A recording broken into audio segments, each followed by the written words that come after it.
क्या 1984 से 1990 तक के 50 पैसे के सिक्के को सिर्फ एक सिक्का कहना सही होगा? शायद नहीं। यह सिक्का सिर्फ एक धातु का टुकड़ा नहीं था, बल्कि भारतीय मुद्रा के इतिहास का एक खूबसूरत और यादगार अध्याय था। अपनी अनोखी बनावट और खास चमक के कारण इसे आज भी सिक्का संग्रहकर्ता बड़े गर्व से अपने पास रखते हैं। यह 50 पैसे का सिक्का कला का एक छोटा सा नमूना था, जिसका निर्माण कॉपर निकल के सटीक मिश्रण 75% तांबा 25% निकल से बनाया गया था, जिसने इसे एक खास चमक दी। अपने समय के अन्य सिक्कों से बिल्कुल अलग था। इसका वजन है 5.09 ग्राम, व्यास 24 मिलीमीटर, मोटाई करीब 1.5 मिलीमीटर और इसका गोल आकार इसे एक क्लासिक लुक देता है। अब जरा गौर से देखिए। सिक्के के मुखभाग के चारों ओर उकेरी गई है एक बेहद नाजुक पुष्पमाला। ये फूलों की माला इस सिक्के को सिर्फ खूबसूरत ही नहीं, बल्कि एक शाही और पारंपरिक अंदाज भी देती है।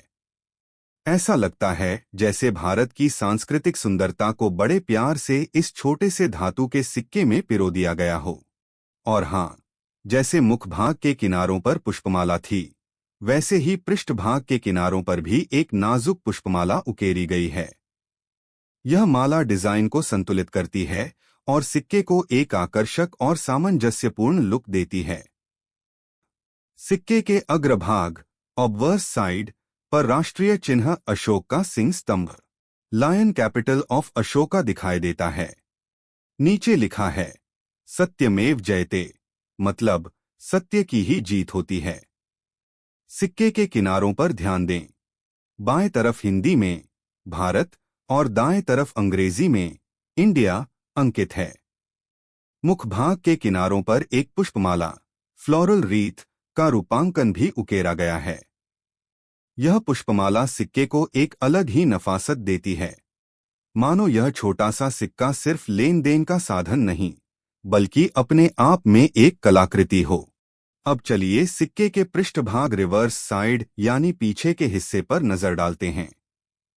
सबसे पहले जो चीज आपकी नजर पकड़ती है वह है सिक्के के केंद्र में चमकता बड़ा 50 अंक, जो इस छोटे से सिक्के की असली कीमत बता देता है।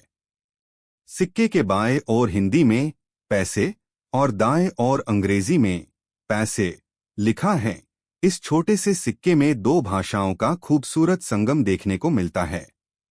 सिक्के के मूल्य के ठीक नीचे अंकित होता है इसका वर्ष, जैसे यह सिक्का 1985 में जारी हुआ था, और इसके बिल्कुल नीचे ही रहता है मिंट मार्क, जो बताता है कि सिक्का किस टकसाल में बना है। भारत में इस श्रृंखला के सिक्कों की ढलाई 3 टकसालों में की गई थी, मुंबई, कोलकाता और हैदराबाद। क्या आप जानते हैं कि एक समय ऐसा भी था जब हमारे भारतीय सिक्के विदेशी जमीन पर ढाले जाते थे? सुनने में थोड़ा अजीब लगता है, लेकिन ये बिल्कुल सच है। जी हाँ, उस समय घरेलू टकसालों पर ज्यादा दबाव था, इसलिए कुछ भारतीय सिक्के विदेश की टकसालों में भी बनाए गए। 1985 का 50 पैसे का सिक्का भी उन्हीं सिक्कों में से है जिन्हें विदेश में ढाला गया था। यही बात इसे बेहद खास बनाती है, और यही वजह है कि इन सिक्कों पर लगे फॉरेन मिंट्स के निशान आज कलेक्टरों को सबसे ज्यादा आकर्षित करते हैं। ये सिक्के सिर्फ भारत में ही नहीं, बल्कि विदेश ताएगू टकसाल, साउथ कोरिया में भी ढाले गए थे। ये सिक्के Korea minting and security printing corporation KOMSCO द्वारा ढाले गए थे, जो दक्षिण कोरिया के ताएगू और सियोल शहरों में स्थित है। और दिलचस्प बात यह है कि ऐसे सिक्कों पर वर्ष के ठीक नीचे एक छोटा सा सितारा, वर्ष की पहली संख्या यानी 1 के ठीक नीचे एक छोटा सा सितारा दिखाई देता है।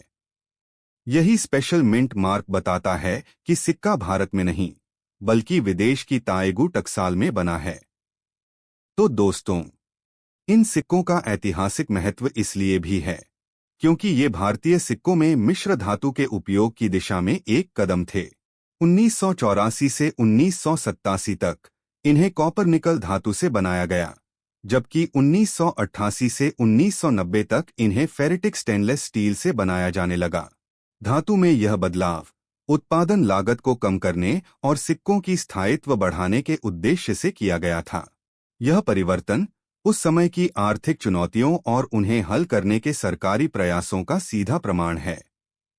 ये थी 1984 से 1990 तक चलने वाले 50 पैसे के सिक्के की पूरी जानकारी। अगर आपको ऐसे ही पुराने और खास सिक्कों की कहानियां पसंद आती हैं, तो वीडियो को लाइक, शेयर और हमारे चैनल को सब्सक्राइब करना मत भूलिएगा।